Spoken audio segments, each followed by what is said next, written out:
Hai guys, welcome back lagi di Teman Cerita. Ya walaupun bulan Ramadan katanya kan setan-setan pada diikat ya. Tapi di video Teman Cerita kemarin, kayaknya kita masih aja tuh digangguin lampu hidup nyala begitu. Apa karena ini gue kalau syuting malam-malam kali ya? Jadi tuh ikatan setan pada dibuka abis beduk maghrib. Abisnya dari tadi kok kita rumah-rumahnya rasanya nih kagak enak ya, merinding begitu. Mana kita juga lagi sendirian di rumah kagak ada yang nemenin. Nah kalau begini situasinya, nelpon anak-anak Lita satu kali ya. Abisnya gue kalau sendirian, itu emang suka curhat-curhat lewat aplikasi Lita, gengs. Buat sharing-sharing cerita horor begitu kan. Kayak inget gak cerita Jaja waktu itu tuh? Lah, Jaja kan anak Lita. Nah coba deh. Kali ini gue mau order, siapa ya? Ada nih, Nutella nih. Biasa gue curhat juga sama dia, tapi panggilannya katanya namanya Bila. Nih, cara di Lita tuh gampang banget. Kita tinggal pilih aja kita mau curhat ataupun chat sama ngobrol sama siapa. Udah tinggal di order. Sepraktis itu, gengs. Nih, kita cobain ya. Halo, Bila. Halo Iro, udah lama banget nih kamu gak nelpon-nelpon. Kamu sehat? Sehat, alhamdulillah. Ini tapi biasa nih, gue tau-tau merinding mau bawain Teman Cerita nih kali ini kita. Oh, lagi mau syuting ya? Iya. Aku nontonin terus tuh video kamu, terutama yang Teman Cerita. Serem-serem parah, seru banget ya. Iya sih, tapi ini untung juga bukan cerita gue ya. Tapi tetap merinding. Iya, bisa kemarin nih sempat digangguin nih lampu-lampu di sini nih mati nyala terus. Heran gue, makanya sekarang merinding nelfon kamu deh. Iya. By the way, gue kemarin juga sempat ngalamin kejadian serem juga tahu. Lah apa iya? Serem gimana maksudnya? Iya, waktu itu kan aku lagi bikin TikTok. Nah, ada penampakan Mas ikut kerekam. Seriusan? Akun TikTok lo apaan? Mau lihat dong. Itu juga netizen yang ngasih tahu. Nih, akun TikTok aku @hi_nutella. Bentar, kita cari-cari dulu bentar. Apa? @hi_nutella. Oh, ada nih, ada nih. Nutella. Oh, yang rame nih ya. Coba lihat deh. Coba deh, kamu lihat komentarnya deh. Iya. Lagi main game, ketiduran lu ngantuk lu. Kok ada bayangan sih dia? Itu bayangan siapa? Serem. Bila, kita kan nelfon lu biar takut. Takut kan nelfon lu biar tenang. Kita kenapa jadi takut ngeliat video ini? Gimana sih, Bila? Ya udah, Bila, makasih ya udah nemenin kita ya. Pastinya kamu kabarin aku ya, biar aku nonton video kamu kalau udah tayang. Iya, siap. Thank you, Bila. Nah, itu, gengs. Lewat aplikasi Lita, kita bisa chat-chatan sampai teleponan kayak tadi dengan orang-orang yang tergabung yang ada di Lita. Seru banget ya, apalagi kalau kalian misalkan sering merasa kesepian. Pengen punya teman ngobrol, atau sekedar teman mabar gitu main game bareng. Bisa banget loh di aplikasi Lita ini. Makanya, download aplikasi Lita. Yang biasa, linknya ada di deskripsi di bawah ya. Nah, gengs. Sekarang kan tinggal menghitung hari, detik demi detik. ini bentar lagi lebaran ya. Pada mudik gak kalian? Nah, kalau pada mudiknya kemana? Kasih tahu dong di kolom komen di bawah. Ya maksudnya hati-hati aja lu pada berdoa ya sebelum berangkat ya. Jangan berangkatnya ini dalam keadaan marah-marah gitu, hati dongkol. Yang takutnya ntar kalau ada apa-apa di jalan kan repot. Kayak cerita hari ini nih, takut banget. Karena ini tuh menjadi mudik lebaran terseram yang pernah dialami sama teman kita namanya Anggar. Dimana kejadian ini tuh terjadi 9 tahun yang lalu. Sewaktu Anggar ini masih berusia 10 tahun. Dan kisah ini telah merubah kehidupannya beserta keluarganya. Ngomong-ngomong ini kacamata kita sampai berembun ya, repot banget. Jadi kita lap dulu ya.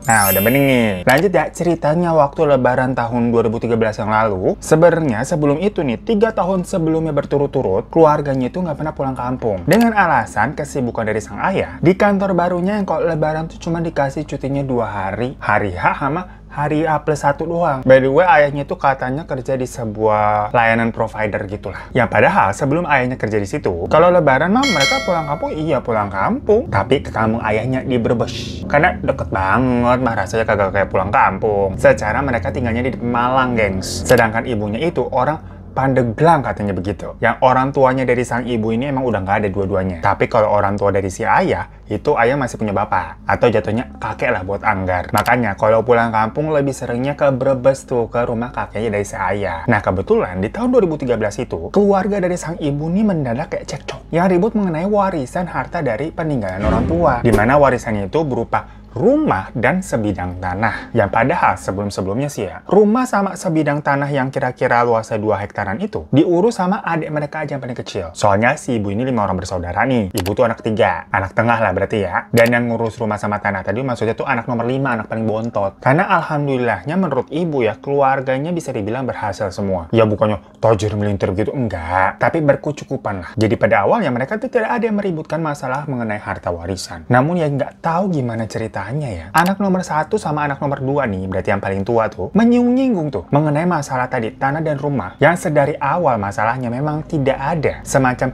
surat warisan tertulis gitu loh. Jadi cuman atas dasar kekeluargaan aja nih kakak beradik yang ya udahlah biar adil dikelola bersama aja, itu serahkan ke adik yang paling bontot. Ntar misalkan kalau ada apa-apa kita rundingin lagi. Nah makanya tahu-tahu tadi tuh anak nomor 1 dan nomor 2 itu katanya mau menjual rumah dan tanah peninggalan orang tua yang nanti hasilnya itu akan dibagi berdasarkan hukum waris Islam. Pokoknya anak laki-laki tertua itu akan mendapatkan persen yang paling besar daripada anak perempuan dan seterusnya. Sebenarnya untuk ibu, maksudnya ibunya Anggar ya, kalau tanahnya misalkan mau dijual ya udah nggak apa-apa. Toh selama ini tanah itu hanya dijadikan kebun yang ditanami sama adik nomor 5 tuh, yang mana hasil kebunnya sih sering dikirimin juga, ibu tuh sering dapat. Tapi kan apa ya, tidak terlalu menguntungkan lah. Beda halnya mungkin kalau dijual nanti itu menjadi duit, nanti uangnya ini bisa lebih berguna kan karena lebih besar, biasakan untuk diinvestasikan atau apa. Nah cuma kalau masalah rumah, ya jangan dijual lah. Itu kan rumah masa kecil yang penuh kenangan. Sampai-sampai memang dari awal ibu tuh nggak mau kalau misalkan ada perabot ataupun baju-baju peninggalan kakek dan nenek, itu nggak usah dibagi-bagiin ke siapa-siapa, udah disimpan aja untuk dikenang gitu maksudnya. Ibu nih tipe-tipe yang kayak begitu. Nah waktu itu tapi kan Anggar masih berusia 10 tahun ya, jadi dia tidak terlalu mengerti banget masalah tentang keluarga dari sang ibu ini. Yang dia ingat hanya kayak omongan ibu sama ayah yang sepintas-sepintas lah. Kalau misalkan si ibu nih lagi curhat sama si ayah, yang intinya katanya sih kakak nomor 1 dan nomor 2 itu sepertinya lagi kelilit utang. Mereka bisnis apa gitu ya yang gak berjalan mulus, ujung-ujungnya jadi utang dan butuh duit. Makanya sampai mau menjual tanah dan rumah peninggalan. Dan di sini kasusnya bisa dibilang cukup alot. Si ibu nih kayak mendapatkan perdebatan dari kedua kakaknya itu dari awal-awal puasa gitu, tiap hari diteleponin. Yang mana soalnya kakak nomor 1 dan nomor 2 kan istilahnya kasta yang paling tinggi ya. Ibarat kata mereka yang harus dihormati dan didengari setelah kepergian orang tua. Sementara kalau yang nolak ini sebenarnya itu cuma ibu sama adiknya paling kecil tadi tuh yang nomor 5. Sedangkan adiknya nomor 4 itu kayak netral aja. Kalau mau dijual ya nggak apa-apa, nggak dijual juga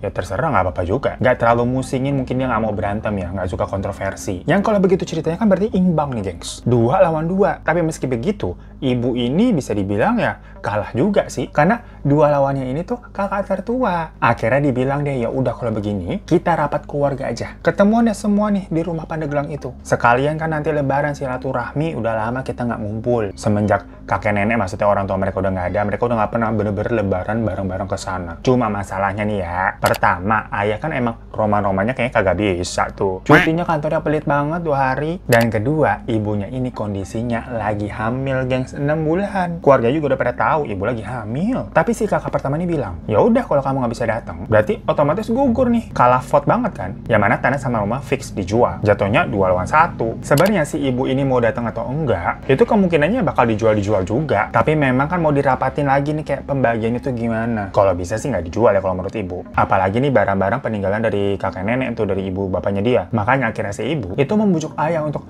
yuk ya pulang kampung ke Pandeglang nih, rumah masa kecilku. Perkara masalah hal ini. Yang awalnya udah pasti ayah mah menolak dan beralasan kalau ya udah sih kalau rumah itu mau dijual aja. Ngapain kamu yang repot sih? Toh selama ini juga kamu kan nggak pernah pulang-pulang ke sana. Kalau dipikir-pikir iya juga. Selama ini kan yang ngurusin rumah tuh adanya nomor 5. Si ibu nggak pernah pulang ke Pandeglang. Udah lama banget nggak pulang. Dan perkara misalkan kamu mau ada barang-barang yang mau kamu ambil, ya infoin aja, nitip ke mereka, minta tolong dipaketin ke sini. Udah simple begitu, laki mikirnya begitu ya. Cuma ibu malah ngambek. Yang mana Anggar tuh baru pertama kali loh ngelihat ibunya sengambek itu marah sama si ayah. Mungkin bawaan hamil juga kali ya. Sampai ibu tuh bilang ayah egois, ibu nyesel kawin sama ayah. Nah pokoknya di momen itu tuh Anggar sampai ketakutan karena dipikirnya, wah orang tua gue bakal cerai nih. Soalnya berantemnya bentak-bentakan gitu kayak di sinetron-sinetron. Si ibunya marah, ayahnya balas marah. Karena memang sifat dasar ayahnya itu keras, gengs, galak. Kagak ada lembut-lembutnya, kayak kagak ada fitur ayah-ayah yang mengayomi begitu, enggak. Jadi dikerasin, tambah keras lagi. Ya pokoknya ngeliat emak bapaknya berantem nih, Anggar sampai nangis. Dia masuk kamar sambil tutup kuping itu kan pakai bantal. Bener-bener ketakutan banget kalau ayah ibunya pisah. Tapi besokannya si ibu bilang ke Anggar kalau kita akan pulang kampung ya ke kampungnya ibu tuh di Pandeglang. Ya waktu dulu sih pernah Anggar ke sana waktu umurnya masih 5 tahun. Karena adiknya nomor 5 tadi tuh kawin. Tapi kan Anggar umur 5 tahun lupa inget ya. Soalnya abis itu ya udah bener nggak pernah kesana-sana lagi. Nah waktu dengar begitu si Anggar mikir, oh ayah kalah sama ibu.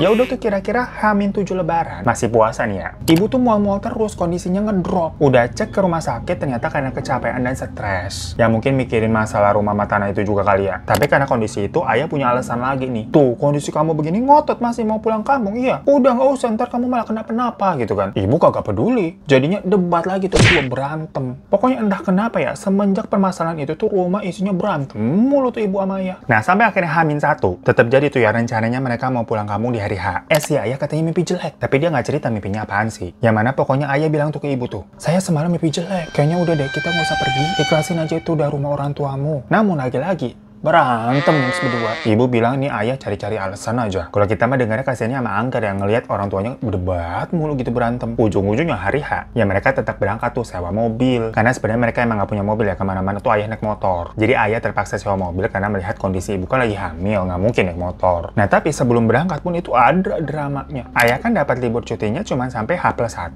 Berarti lusanya itu mereka harus pulang dong. Atau maksimal H+1 malamnya ini. Tapi dilihat si ibu bawa baju banyak banget sampai sekoper. Pas ditanya sama ayah, ngapain bawa baju banyak-banyak? Bawa aja tas tenten cukup, orang kita semalam doang berarti nginep. Si ibu bilangnya takutnya rapatnya nanti alot. Nggak mungkin keputusannya cuma semalam. Apalagi watak kakak-kakaknya tuh agak-agak batu kata si ibu gitu. Ya ayah dengernya kayak Loh.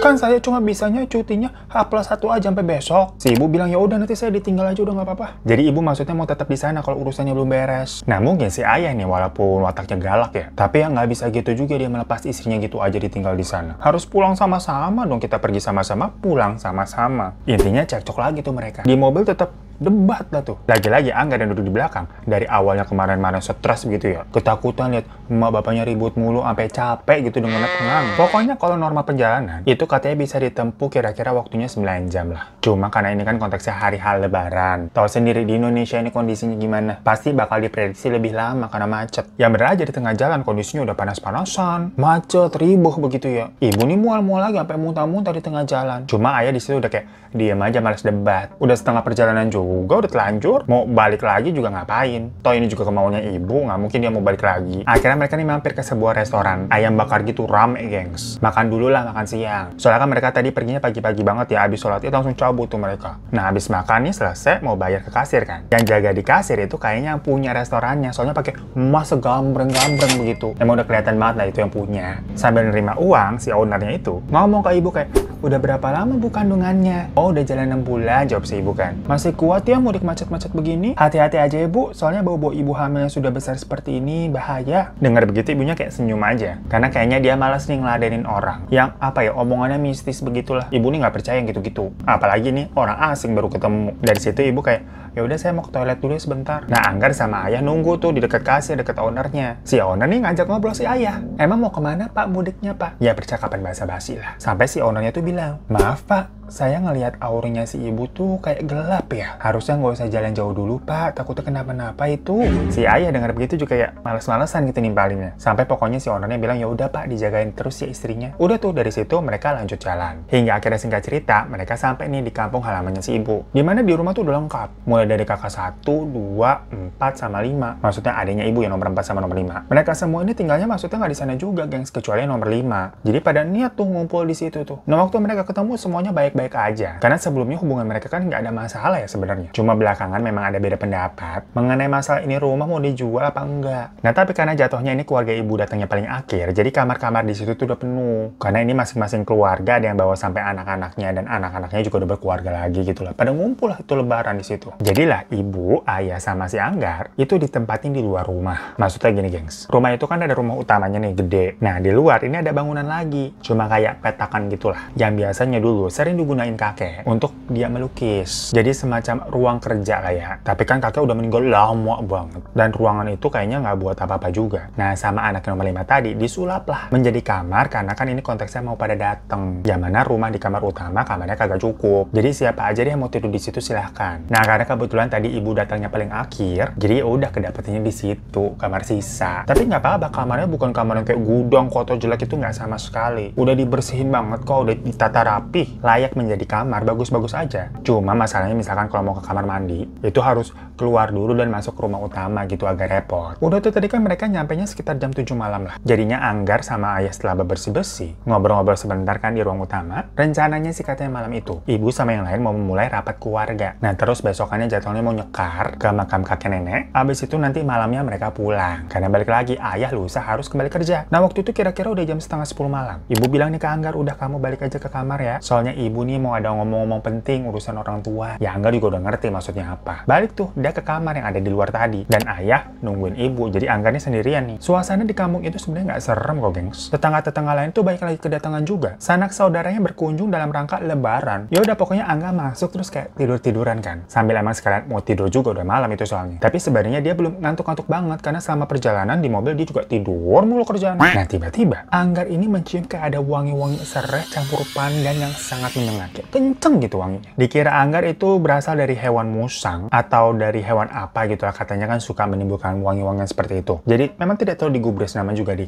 daerah perdesaan. Nah di kamar itu kan ada pintu sama sampingnya jendela yang langsung mengarah keluar tuh ke rumah utama. Karena aslinya ruangan itu adalah bukan kamar tidur ya, itu kan disulap mendadak. Jadi itu jendela kagak ada kordennya gengs. Jadi langsung plong aja gitu kaca. Nah waktu Angga lagi tiduran gitu natip kaca, tau-tau ada yang lewat. Sering kayak kakek-kakek gitu, rambutnya putih semua tapi jalannya cepet banget. Jadi Angga dia nggak sempet ngeliat mukanya tuh kayak gimana. Cuman yang jelas rambutnya putih semua kayak kakek-kakek, tapi kok jalannya cepet banget, udah tua begitu. Soalnya saudara-saudara yang datang ke rumah, itu nggak ada yang setua itu, belum ada yang sekakek-kakek itu. Anggar langsung turun dari kasur dan buka pintu. Dia ngeliat beneran ada kakek-kakek itu yang lagi jalan gitu kan, menuju jauh gitu membelakangi Anggar, masuk ke rumah utama lewat pintu belakang. Jalannya normal, kakinya napak, tapi kayak cepet banget. Yang membingungkan ada itu kakek-kakek udah tua tapi jalannya cepet, udah gitu aja lah. Dikira Anggar kayak, oh itu tetangga kali ada urusan mau ngapain, mau ikut rapat apa gimana. Ya udah Anggar nutup pintu lagi dan lanjut tidur. Bengong-bengong lagi dong dia. Tapi ini adegannya bener-bener baru nutup pintu terus balik nih tidur natep kaca, sering nggak ada yang lewat lagi. Yang kali itu ibu-ibu cewek ya pakai kebaya coklat yang jalannya juga sama tuh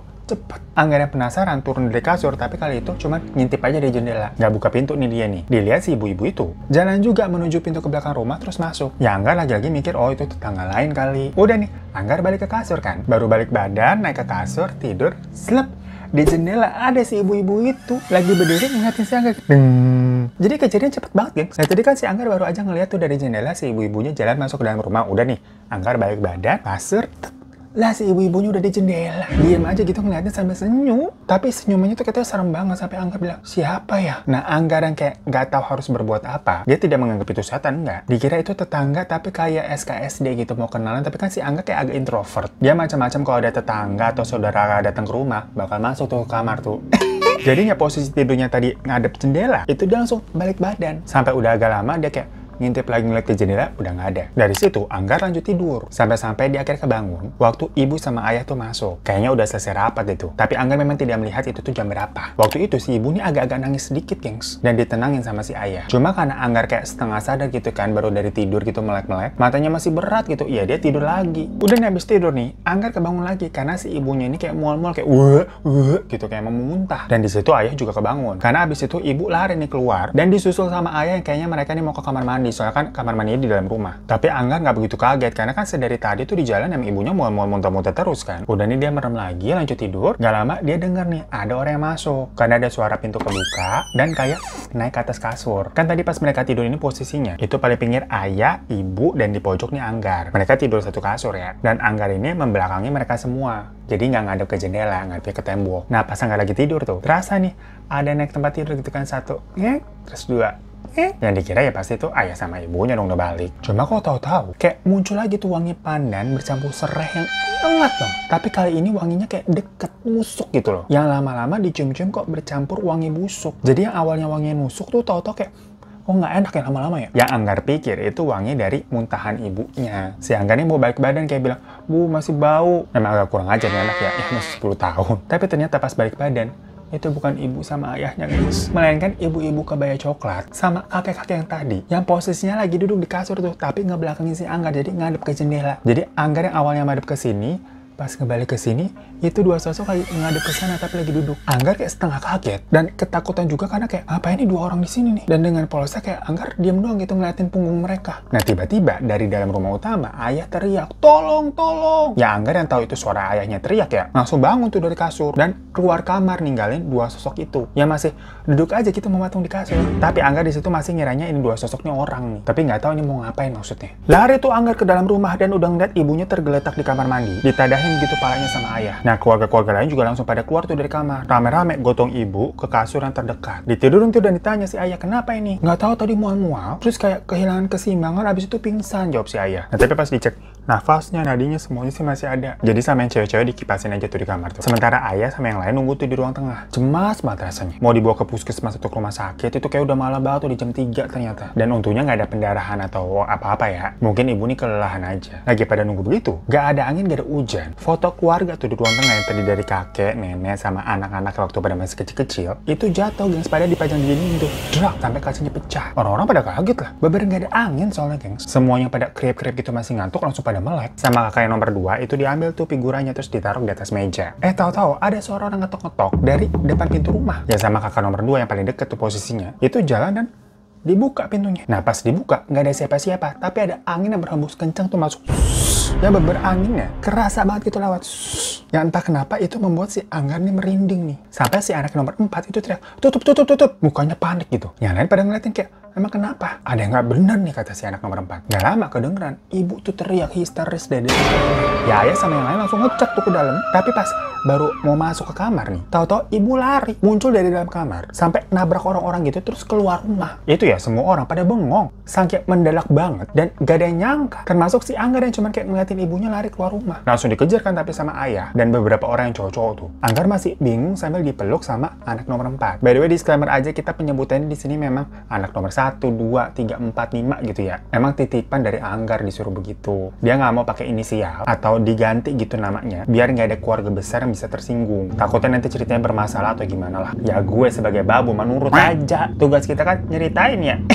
Jadi semoga kalian nggak terlalu bingung lah sama nama-nama orang-orang di sini. Pokoknya cukup lama tuh si Anggar nunggu di rumah tapi nggak ada yang balik-balik nih yang pada ngejar ibu. Anggar juga bingung itu kenapa ibunya kabur, mau kemana sih? Jam segitu loh, jam 3. Sampai akhirnya satu persatu nih orang-orang pada balik. Dan terakhir ayah tuh mukanya stres. Tapi mereka balik tanpa ibu. Nah waktu Anggar nanya, "Ibu kemana ya?" Ayah diem aja gitu kayak frustasi. Dan anak nomor 4 nih, itu kayak mau misahin Anggar dulu emang. Diantarlah balik tuh ke kamar yang di luar rumah. Di situ dibilang, "Anggar tidur dulu di sini ya, sendirian nggak apa-apa ya." Sebenarnya Anggar sempat nanya, "Ibu tadi mau kemana tante?" Tapi anak nomor 4 itu kayak senyum aja sambil ngelus kepalanya Anggar kayak, "Udah nanti juga balik." Terus dia pergi tuh ninggalin Anggar sendirian di kamar. Nah waktu itu Anggar emang belum ngerti apa yang sebenarnya terjadi. Ya karena dia udah ngantuk juga jadi ya udahlah tidur. Sampai paginya pas dilihat bangun dia masih sendirian tuh di dalam kamar. Dan pas keluar udah rame orang. Ramenya bukan karena cuma ada saudara-saudara ya. Ya sedari awal emang pada udah di rumah itu. Tapi ini rame orang-orang lain nih pada tetangga-tetangga yang ngumpul di depan rumah. Nah Anggar denger nih anak nomor 1 sama nomor 2 sama ayah itu lagi ngomong nih sama para tetangga. Yang mana ternyata ibu mereka udah ditemuin dan dibawa sama warga tuh ke rumah tuh. Makanya lagi rame-rame. Perkara ibu ditemuinnya di atas kuburan kakek neneknya.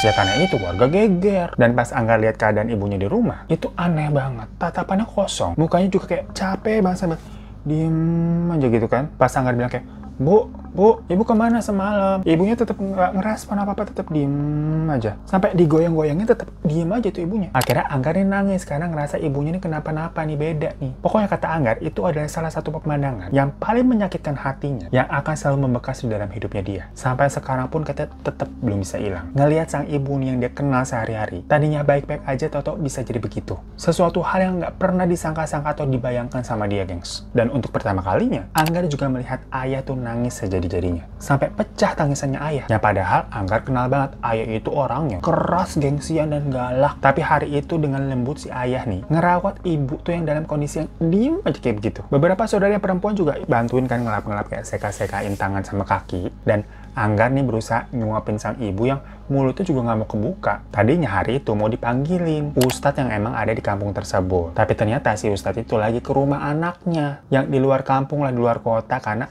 masih suasana lebaran. Jadinya seharian sang ibu begitu terus aja udah keadaannya nggak berubah. Dan akhirnya kamar Anggar sama bapak sama ibu tuh dipindah. Tukeran lah. Jadi ibu nih tetap di kamar itu, yang mana itu kamar anak nomor 2, dan si anak nomor 2 sama keluarganya pindah ke kamar yang di luar. Menjelang maghrib nih, waktu Angga lagi di meja makan ya, lagi makan sama saudara-saudara yang lain, tahu-tahu cewek-cewek yang lagi pada mandiin seka-sekain si ibu, itu teriak tuh di dalam kamar tuh. Dan waktu dilihat keadaannya si ibu, itu pendarahan. Yang darah itu rembes di kasur banyak banget sampai satu kasur merah semua, horor gengs. Tapi keadaan ibu masih diem aja lempeng gitu, tapi ini nih pendarahan gitu. Ya ayah panik lah lihat begitu ya. Mau digotong ke puskesmas, tapi katanya itu jaraknya jauh banget. Jadinya udah dipanggilin bidan aja yang dekat gitu, kata salah satu saudara. Akhirnya ada yang lari tuh ke bidan tuh manggil. Sementara darah ibu nih masih ngocor aja nih keluar nih. Dan orang bener-bener semuanya panik. Kayak aduh, tapi bingung mesti ngapain, nggak tahu. Nah waktu bidannya sampai, dia aja juga sampai kaget. Karena horor banget itu, katanya darahnya beber sampai satu kasur. Ya pas udah beberapa lama dicek sama si bidan nih, ternyata ibu ini keguguran guys. Cuma lagi itu kondisinya diem gitu, tetap ada kosong, tapi meneteskan air mata, entah sedih atau nahan rasa sakit juga kali itu ya. Ayah sih kelihatan banget mukanya sih frustasi. Dia bilang kayak mau bawa si ibu nih pulang, maksudnya kembali ke rumah mereka ya, tapi dihalangin sama keluarga geng, nggak boleh balik tuh ke Pemalang. Ribut tuh sempat tuh ayah sama keluarga ibu. Ya Anggar waktu itu ngiranya si ayah nih mau pulang, perkara kan memang jadwal mereka di sana itu malamnya harus balik, karena besokannya ayah udah harus masuk kerja kan. Makanya waktu itu si Anggar sampai teriak nih ke ayah nih, kayak ayah jahat, ayah egois, nggak sayang ibu. Dengan Anggar teriak begitu, ayahnya lagi debat nih, itu langsung diem. Ayah narik Anggar nih keluar rumah, yang Anggar kira dia bakal dimarahin, bakal dihukum. Soalnya memang ayahnya ini tipe-tipe yang galak kan. Dari zaman kecil, misalkan Anggar bandel atau bikin ayahnya marah, itu ya segala gesper, sapu lidi, atau penggaris, udah pada nempel tuh kulit. Anggar sempat ketakutan nih sama ayahnya nih. Tapi pas di luar rumah, ternyata ayahnya malah meluk Anggar. Sambil bilang gini gengs, kita harus pergi dari sini nak. Di sini ada yang nggak beres, tapi ayah nggak bisa berbuat apa-apa karena ayah nggak tahu harus apa. Cuma Anggar yang masih kecil nggak ngerti ya, cuma bisa nangis sejadi-jadinya. Perkara tadi kan takut dia dimarahin sama ayahnya, tapi ternyata enggak. Nah pas lagi dipeluk begitu, Anggar ngelihat ada sosok kakek-kakek sama ibu-ibu kebaya coklat itu lagi berdiri di depan pintu rumah ngeliatin dia. Anggar spontan bilang, itu siapa ya? Nanya ke ayahnya lagi meluk dia gitu kan. Pas ayahnya noleh ke bagian ditunjuk Anggar tuh di depan pintu, ayahnya balik nanya, yang mana? Orang nggak ada siapa-siapa, kamu apa sih? Di situ Anggar baru tahu. Dia sadar kalau ternyata dua sosok itu bukan manusia, karena ayahnya nggak lihat. Soalnya waktu sampai ayahnya nuntun balik si Anggar masuk ke dalam rumah, itu posisinya bener-bener ngelewatin dua sosok itu gengs. Tapi ayahnya kayak ngelengos aja udah, bener-bener kayak emang gak ngeliat apa-apa. Sementara Anggar pas lewat, Tata apa nama sosok itu? Ya mereka masih sama, senyum tapi senyumnya serem. Apalagi pas Anggar tahu mereka bukan manusia, jadi kayak tambah serem yang ngeliatnya. Cuma karena wujudnya masih beber seperti orang, nggak ada toto luka-luka atau aneh-aneh yang serem-serem gitu, enggak. Jadi Anggar nih ketakutannya nggak gimana-gimana banget. Nah pas masuk nih si bidan nih bilang kalau ibu udah lagi istirahat karena kehilangan banyak darah. Di situ bidannya juga megang kayak janin yang udah kecil banget gitu, dilepekin sama anduk. Si bidannya nanya, ini mau dikubur di mana pak? Ayah cuman kayak bingung doang gitu, terdiam ngeliatin janinnya gugur gitu kan. Terus dijawab sama anak nomor 1, nanti dikubur dekat makam keluarga aja. Ya udah, mungkin karena itu janinnya ukurannya kecil ya, dan waktu itu belum malam-malam banget, sekitar jam 8, ayah dan lain tuh pergi untuk nguburin janin tersebut. Anggar lagi-lagi nggak ikut di rumah, sama beberapa saudara lainnya nungguin ibu. Karena kan di rumah itu suasana desa juga kalau udah malam sepi ya, maksudnya sunyi, nggak ada apa-apaan. Yang bawaannya tuh jadinya ngantuk. Nah Anggar yang tadinya lagi nungguin ibunya tidur nih, jadi ikutan ngantuk tidur, ya udah tertidur dah di sebelahnya. Sampai Anggar nih kebangun lagi karena denger ibunya nangis. Pas baru aja melek, dia ngeliat tuh ibunya lagi di depan pintu, lagi jalan keluar sambil nangis. Langsung diteriakin sama si Anggar, bu mau kemana? Kenceng gitu kan teriaknya. Dari luar nih ada anak nomor 4 sama nomor 5 yang kayak ngelongok masuk gitu. Mungkin kan denger tadi suaranya si Anggar ya. Nanya kayak, kenapa Anggar? Ya Anggar bilang, itu ibu tadi pergi keluar mau kemana? Tapi anak nomor 4 sama nomor 5 itu ekspresinya kayak bingung. Dan mereka bilang kayak, itu ibu lagi tidur kok nggak kemana-mana? Pas Anggar lihat ke samping, lah iya ibunya lagi tidur, masih di sampingnya. Loh tadi yang Anggar lihat tuh siapa? Dia bukan lagi mimpi loh. Bener ngeliat dan denger ibunya lagi nangis-nangis tuh keluar kamar. Nah cuma pas Anggar perhatiin lagi ibu yang di sebelahnya nih, itu kok kayak nggak ada nafasnya. Maksudnya kalau orang tidur kayak dadanya naik turun gitu kan, ada nafasnya lah. Ini enggak gengs, digoyang-goyangin sama Anggar kayak, bu, posisi si ibu tuh kayak lemes gitu gengs. Nah anak nomor 4 sama nomor 5 tadi itu langsung masuk dan ngecek tuh nafas, nadi segala macam, dan mereka kaget. Innalillahi wa inna ilaihi roji'un katanya. Nah mendengar kalimat itu, Anggar langsung tahu nih kalau Ibu udah nggak ada. Anggar cuma bisa diem dan nggak percaya natap ibunya, nangis dia. Pulang-pulang nih, ayah yang abis nguburin janin, itu anak yang telah gugur, langsung lemas waktu tahu istrinya nih ibu udah nggak ada juga. Malam itu keluarga besar langsung ngabarin ke tetangga-tetangga, nyiapin tuh semuanya tuh. Suasana lebaran yang harusnya hangat dan penuh keceriaan mendadak menjadi suram dan bagaikan mimpi buruk untuk Anggar dan ayah. Mereka nggak tahu kenapa kejadian bisa kayak gini ya. Sampai besoknya ibunya ini siap-siap dikubur sehabis zuhur di pemakaman keluarga, tepat di sebelah makam janin yang semalam ayah kubur. Itu juga deket ya, sebelah-sebelahan sama makam kakek nenek. Nah, di hari itu, Pak Ustadz yang tempo hari pengen dipanggil ke rumah, tapi ternyata lagi lebaran di rumah anaknya, kebetulan pulang, gengs, baru nyampe banget jam 11 tuh. Baru datang ke kampung jam 11. Karena itu mungkin udah H+3 lebaran ya. Dan begitu tahu ada yang meninggal, Pak Ustadz nyempetin datang untuk memimpin doa dan melakukan pemakaman. Tapi anehnya, waktu pertama kali Pak Ustadz nih ngeliat jenazah ibu yang udah dipocongin ya, Pak Ustadz tuh kayak pas ngeliat refleksnya buat astagfirullahaladzim. Padahal kondisi ibu ini nggak ada yang aneh apa-apa kok. Bukan kayak ada bekas kecelakaan atau yang serem-serem, enggak, normal. Cuma abis itu ya udah dilakukan proses pemakaman dan selesai. Waktu satu persatu orang-orang ini pada pulang, ayah diajak ngobrol sama Pak Ustadz. Yang mana Anggar ngikut ya. Karena dari semalam si ayah ini terus megangin si Anggar yang mungkin nggak mau pisah ya. Padahal tumben-tumbennya tuh. Mungkin ayah merasa tinggal Anggar aja nih yang dia punya. Setelah janin sama istrinya udah nggak ada. Nah di situ Pak Ustadz nanya, maaf Pak Razim, apakah istri bapak punya musuh atau misalkan orang yang nggak suka? Ya ditanya begitu mendadak, ayah agak bingung ya, kayak kenapa maksudnya pak? Sepertinya sih nggak ada ya, orang istri saya tuh ibu rumah tangga biasa. Sehari-harinya di rumah aja ngurus anak nih Anggar. Teman-temannya juga tidak banyak, sama tetangga juga baik-baik saja hubungannya. Ini maaf sekali lagi pak, soalnya tadi saya lihat keadaan almarhumah kurang baik, seperti ada yang menjahatinya. Maksud saya sih bukan apa-apa. Kalau bisa nih bapak selaku suami dan anak bapak sendiri, dalam 30 hari ini tuh kencangkan doa ya Pak, untuk dikirimkan kepada Ibu Aini agar beliau tenang dan bisa lepas dari hal-hal yang menyesatkan. By the way, nama ayahnya Anggar tuh emang Pak Razim dan ibunya tuh Bu Aini ya. Di situ juga Pak Ustadz menjelaskan kalau sepenglihatannya dia nih, ibu itu tuh kayak dibawa oleh sosok yang memang disuruh atau dikirim sama seseorang yang mau menjahati dia. Tapi Pak Ustadz sendiri nggak tahu ya siapa orangnya, karena dia cuma ngeliatnya ada sosok yang membawa ibu pergi ke dunianya, dan berhubung memang ibu ini telah tiada ya. Jadi ini bukan hal-hal yang bisa diselamatkan atau kayak arwahnya ditarik kembali ke dunia yang semuanya udah terlambat. Makanya yang bisa dilakukan itu adalah memperbanyak doa dari suami dan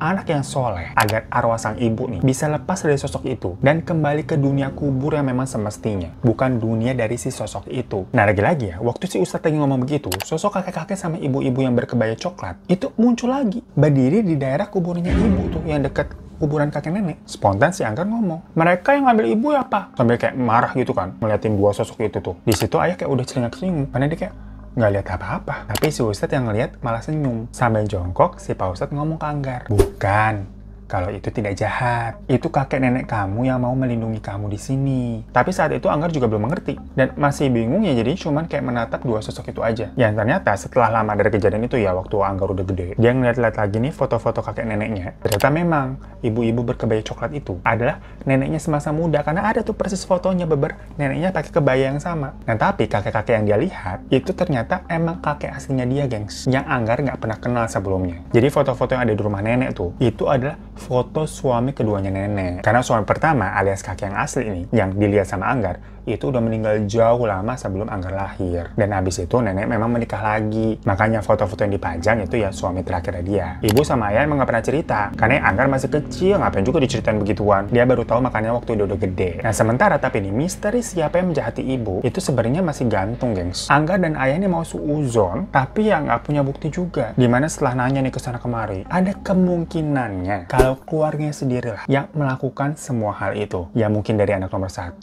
nomor 2, nomor 4, atau nomor 5. Kenapa demikian? Karena ternyata pembagian ahli waris yang dikira selama ini surat itu nggak ada, dan kakak-kakak sama adik-adiknya kan juga tidak mempermasalahkannya di awal. Itu ternyata ada suratnya, gengs. Dimana waktu rapat malam pertama, yang pas mereka sampai tuh, si anak nomor 4 inilah yang memulai membuka rahasia itu. Lebih kayak kemarah dan ngelabrak. Karena ternyata selama ini surat ahli waris itu dipegang dan diumpetin sama anak nomor 5. Jadi memang dulu semasa hidupnya si nenek sama kakek yang kedua ya, itu kan si anak nomor 5 selalu bareng mereka di rumah itu. Selaku anak bontot, jadi suratnya itu dititipin sama dia. Tapi kok kenapa diumpetin? Nah, alasannya kata anak nomor 5, pembagian hartanya itu tidak sesuai. Atau kayak berat sebelah yang takutnya nanti kakak-kakaknya ini pada ribut. Jadi biar adil dibilangnya suratnya nggak ada, ya udah kita bagi rata aja semua. Ya nggak paham juga ya apa niatnya memang seperti itu. Ingin menghindari keributan, jadi ya udah dibagi adil aja. Atau memang ada kepentingan lain. Mengingat selama ini menempati rumah itu dan mengelola tanah, ya dia nih anak nomor 5. Dan pas dibacain warisannya, ternyata yang paling besar itu yang dapat adalah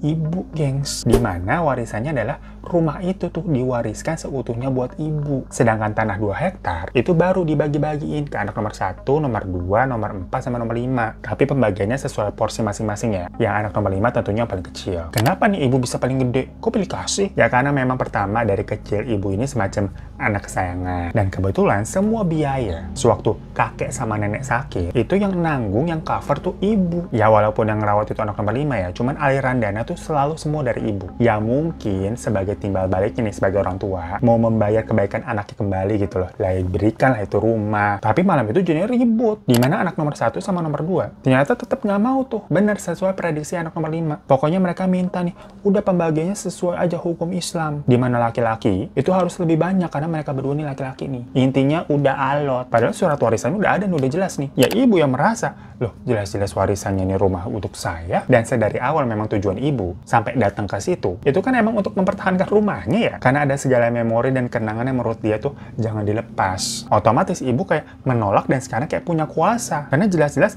ingin rumah hak warisku, berarti keputusan ada di aku gitu dong. Beda dengan keadaan sebelumnya dikira kan voting-votingan. Nah berarti voting-voting udah nggak valid dong karena udah ada surat warisan. Tapi dari situ pas balik ke kamar kan udah mulai mual-mual tuh dan keadaannya jadi chaos. Ya tapi lagi-lagi semua ini masih suzon ya, makanya si Anggar bilang udah sebutnya anak nomor 1, nomor 2, nomor 4, nomor 5, udah gitu aja. Jangan pakai inisial ataupun diganti-ganti namanya, udah nggak usah. Nah, tapi jika benar begitu, semenjak ibunya nggak ada, kan sebenarnya ahli warisnya harusnya jatuh lagi tuh ke anaknya kan, berarti si Anggar. Cuma dari ayah nih, memang udah semacam nggak mau berhubungan sama keluarga ibu dan melepaskan hak waris itu. Karena memang kalau dari ayah nih, meyakini salah satu pelakunya adalah dari keluarganya ibu itu. Apalagi memang sedari awal ayah kan juga nggak tertarik sama rumahnya. Dari awal udah nyuruh si ibu untuk ikhlasin aja. Dan kalau emang mau barang-barang di dalamnya suruh dipaketin kan di awal bilang begitu ya. Tapi ibu tetap nggak mau, tetap ngotot. Sampai ada omongan juga kayak ibu waktu itu bilang, ya udah kamu tinggalin aja di sini kalau urusan saya belum beres. Nah ternyata omongan adalah doa, gengs. Karena ya udah benar, ibu akhirnya ditinggalin di situ. Sementara ayah dan Anggar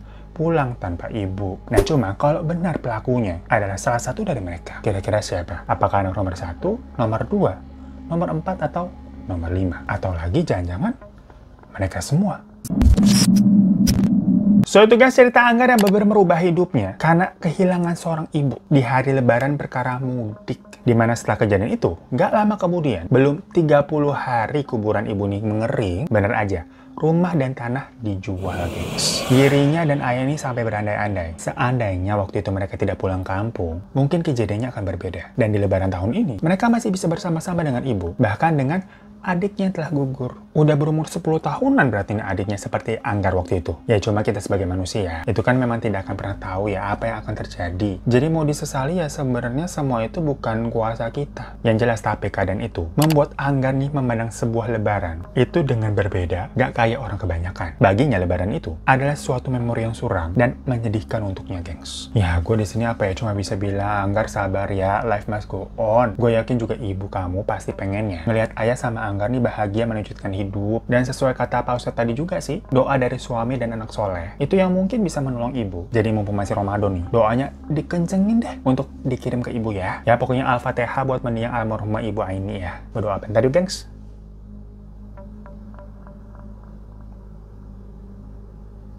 Amin. Ya oke banget pokoknya ceritanya untuk Anggar. Tetap semangat dan sehat lalu, at least untuk diri sendiri lah. Dan buat kalian mau kirim-kirim juga, langsung email ke di bawah ini. Duh, suasananya jadi agak gloomy dan memang suram ya. Makanya kita akhiri dulu deh. Terima kasih udah nonton. Sampai jumpa lagi di teman cerita selanjutnya. Assalamualaikum warahmatullahi wabarakatuh.